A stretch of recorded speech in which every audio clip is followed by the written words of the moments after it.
2025-ci il mayın 13-dən 24-nədək Ludwigshafen-Sumqayıt Dostları Dərnəyi tərəfindən Azərbaycana vətəndaş səfəri təşkil olunur. Səfər çərçivəsində Almaniyanın Ludwigshafen şəhəri və ətraf bölgələrinə olan 22 nəfərdən ibarət nümayəndə heyəti qardaş şəhər Sumqayıta səfər edib. Qonaqları Heydər Əliyev mərkəzində qarşılayan Sumqayıt şəhər İcra Hakimiyyətinin başçısı Zakir Fərəcov onları görməkdən məmnunluğunu ifadə edib.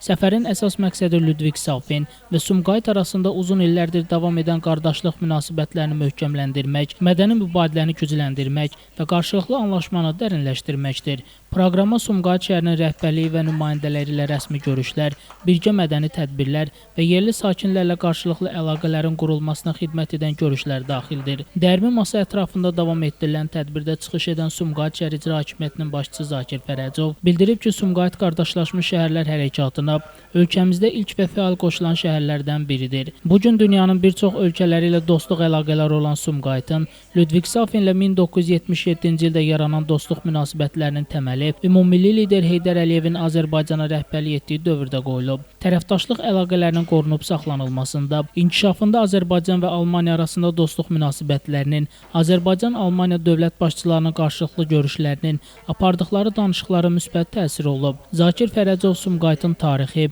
sosial və iqtisadi inkişafı, sənaye potensialı, şəhərdə son illərdə həyata keçirilən layihələr haqqında məlumat verib. Bildirək ki, Ludwigshafen nümayəndə heyətinə tikinti və ətraf mühit üzrə müavin Aleksandr Tevald və həyat yoldaşı, şəhər protokolu rəhbəri və qardaşlaşma üzrə texniki nümayəndə Marsel Jurkat, eləcə də Ludwigshafen-Sumqayıt Dostları Dərnəyinin rəhbəri və Sumqayıtın yaxın dostu Uwe Fröhlich, həyat yoldaşı Petra ilə birlikdə daxildir. Ludwigshafen şəhərindən gələn qonaqlar qonaqpərvərlik və səmimi münasibətə görə Sumqayıtlara təşəkkürlərini bildirib. Sumqayıtdan sonra nümayəndə heyəti Azərbaycanın müxtəlif bölgələrinə səfər edəcək. Qonaqlar daha sonra Sumqayıt şəhər 9-cu mikrorayon ərazisində yerləşən Ludwigshafen parkında olublar. Burada park haqqında qonaqlara ətraflı məlumat verilib. Şəmistan Fikrətli Elbrus İsmailov, Bugün informasiya proqramı üçün.